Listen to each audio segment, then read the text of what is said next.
ఇప్పుడున్న present situation ఈ mid రేంజ్లో ఉన్న హీరోలతోటి థియేటర్లకి జనాలు వచ్చే పొజిషన్లో లేరు. ఉన్న ఫ్యాక్ట్ మనం వాస్తవం మాట్లాడుకోవాలనుకుంటే ఇవాళ థియేటర్కి జనాలు రావట్లేదండి. మీకు అన్లెస్ అంటిల్ పెద్ద హీరో స్టార్డమ్ ఉండి లేదు ఒక సినిమాకి మంచి బజ్ క్రియేట్ చేసి ట్రైలర్లోని చెప్పేస్తున్నారు ఈ సినిమాకి వెళ్దాము వద్దా అనేది. ఓకే, ఈ ట్రైలర్ చూసి వెళ్తే వెళ్దాం, బాగుందంటే వెళ్దాం వస్తున్నారండి. బాగాలేదంటే మ్యాట్ని తర్వాత ఎవ్వడం ఉండట్లేదు. అదే అందుగురించి ఇప్పుడు సింగిల్ స్క్రీన్స్ కొన్ని చాలా వరకు స్క్రీన్స్ అన్ని మూసేశారు. ఇప్పుడు నిన్నటి నుంచి ఎప్పటి నుంచో ఒక ఎన్ని రోజులు తెలంగాణలో బంద్ చేశారు. లేరు, జనాలు లేరని చెప్పి. కానీ మరి చిన్న సినిమాకి ఇది ఎఫెక్ట్ కదా. మీరు అన్నట్టు చిన్న సినిమాకి మీడియం బడ్జెట్ అసలు టోటల్ ఇండస్ట్రీకి ఎఫెక్ట్ అండి.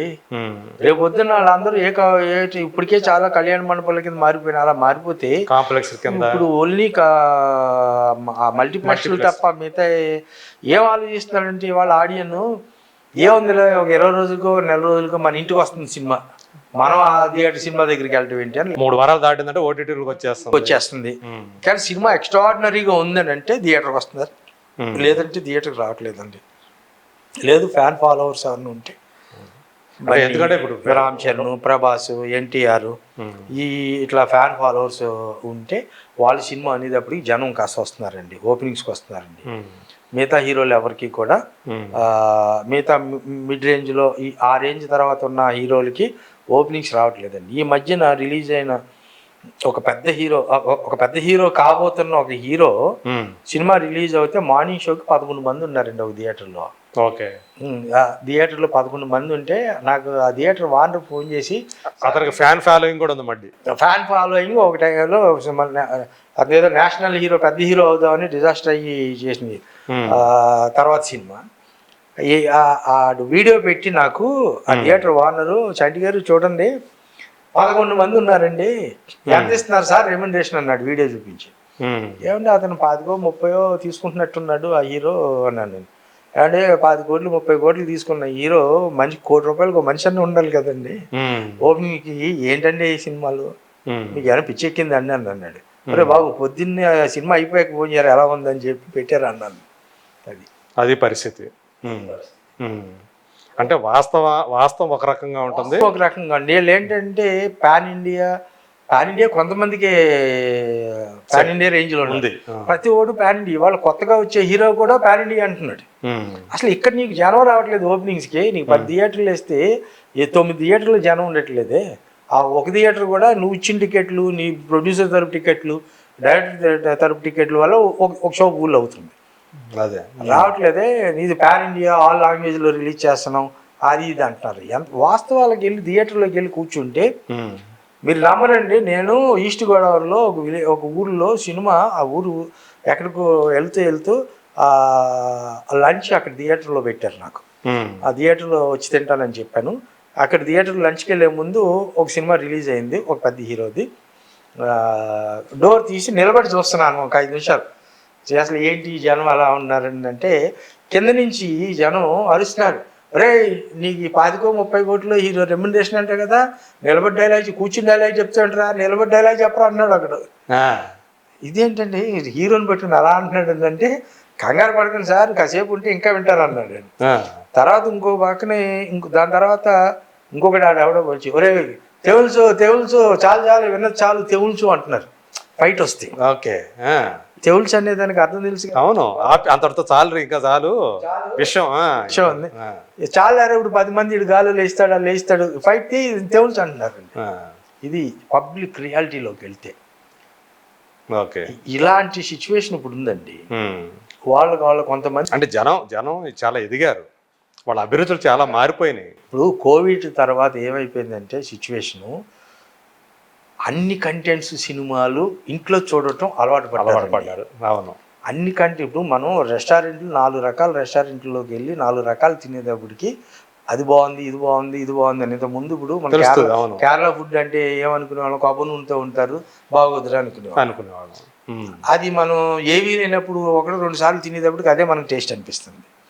అట్లా కోవిడ్ టైంలో ఏమైపోయిందంటే ఆల్ లాంగ్వేజ్ సినిమాలు డబ్ చేసేసి చూడటం వల్ల కంటెంట్కి అలవాటు పడ్డారు. అవును, ఇవాళ థియేటర్లో కనుక మంచి సినిమా ఒక మంచి కంటెంట్తో ఉన్న సినిమా తీయగలిగితే బలగం సినిమా మరి జనానికి ఎందుకు పట్టింది? ఆడింది కదా. ఇప్పుడు ఆడిన సినిమాలు ఏదో సామాజిక వర్గమన లాంటి అదే అది అన్ని ఆడినాయి కదా. బేబీ కానీ, బేబీ, మన డీజెటిల్ కానీ.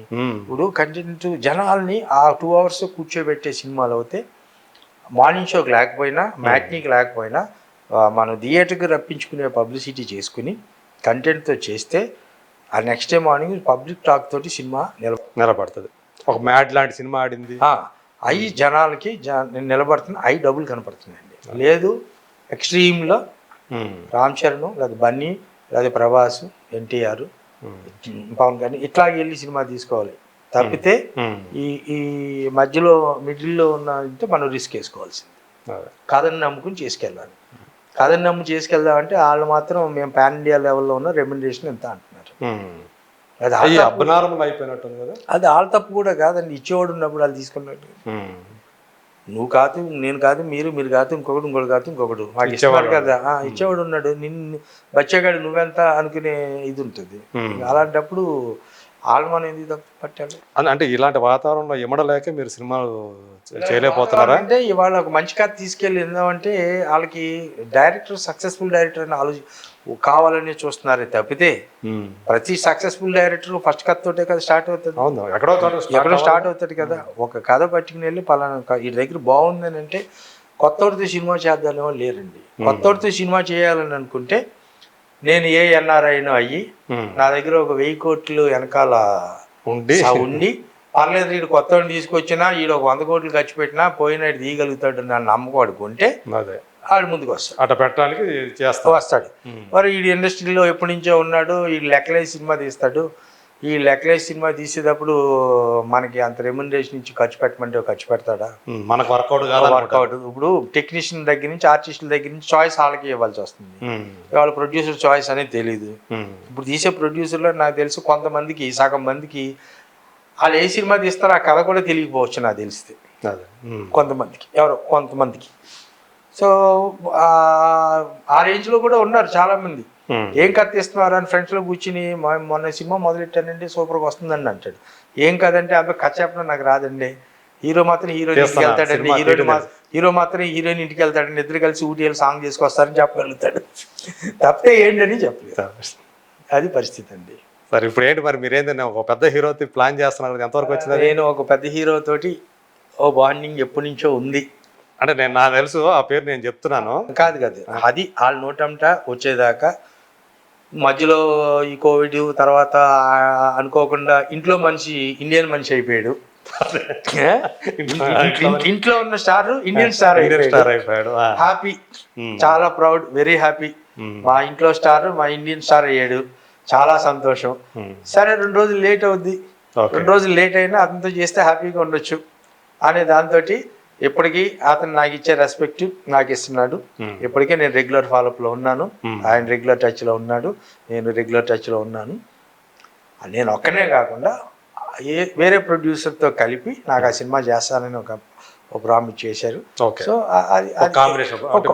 ఇంకో పార్ట్నర్, అది ఏ సినిమా కుదురుతుందో, ఏ సినిమాకి ఎప్పుడు అనేది అది నా చేతిలో లేదు. ఎందుకంటే వాళ్ళ ఇంట్లో స్టార్ ఇండియన్ స్టార్ అయ్యాడు, రేపు ఇంటర్నేషనల్ స్టార్ అయ్యాడు అనుకోండి, అప్పుడు మళ్ళీ లెక్కలు చాలా తేడాలు వస్తూ ఉంటాయి. తొందరలో మళ్ళీ రాబోతున్నాడు, ఆగస్టులో రాబోతున్నాడు. సో ప్రస్తుతం అయితే అతని వెనకాల అయితే ఆ ఫాలోఅప్లో ఉన్నాను. ఈ లోపల ఏదైనా ఒక మంచి సినిమా చేద్దామని ఒక కథ ఒకటి ఫైనలైజ్ చేసి ప్రజెంట్ ఆ కథని నేను ఎవరికో కంటెంట్ ఒక మంచి కథ విన్నాను, చాలా మంచి కథ విన్నాను. దాంతో ఏదైనా చేద్దామనే ప్రపోజల్లో అదైతే ఉంది. ఈ జూన్ నుంచి దాని మీద కొంచెం మైండ్ పెట్టి స్క్రిప్ట్ రెడీగా ఉంది, కొత్త డైరెక్టర్ దాని మీద ఏం చేద్దామనే ఆలోచనలో ఉన్నా. ఈ లోపల సార్ మీ హీరో ఉన్నాడు, మీరు ఎక్కువ సినిమాలు చేసిన హీరో బాలయ్య బాబు. ఎక్కువ సినిమాలు నేను బాలయ్య బాబుతో 2 సినిమాలు చేశాను ప్రొడ్యూసర్గా, ఆ డైరెక్టర్గా చేశాను. పార్ట్నర్ గా చేసిన శ్రీనివాస్ రెడ్డితో కలిసి చేసినట్టున్నారు. ఆ 2 సినిమాలు నేను శ్రీనివాస్ రెడ్డి కలిపి చేశాను. పవిత్ర ప్రేమ ఈ రెండేనా చేసింది? ఈ 2 బాలయ్య బాబు చేసేసాను. ఓకే, ఆ డైరెక్టర్గా చేశాను, బట్ ప్రొడ్యూసర్గా చేసిన సినిమాలు అయ్యి. ఓకే, ఈ మధ్యన నేను ఎవరి దగ్గర ఒక కథ విని బాలయ్య బాబు తోటి చేద్దామనే ఉద్దేశంతో ఒక 7-8 నెలల క్రితంతో 1 year బ్యాక్ ఒక 1 year అవుతుంది ఊరికే ఒక మెసేజ్ ఫార్వర్డ్ చేశా, ఉమ్. ఇలా ఒక మంచి స్క్రిప్ట్ ఉంది, మంచి దాంతో చేద్దామంటే ఎలక్షన్ అయిపోయిన తర్వాత కలుద్దాం, బిజీగా ఉన్నాను అని చెప్పన్నారు.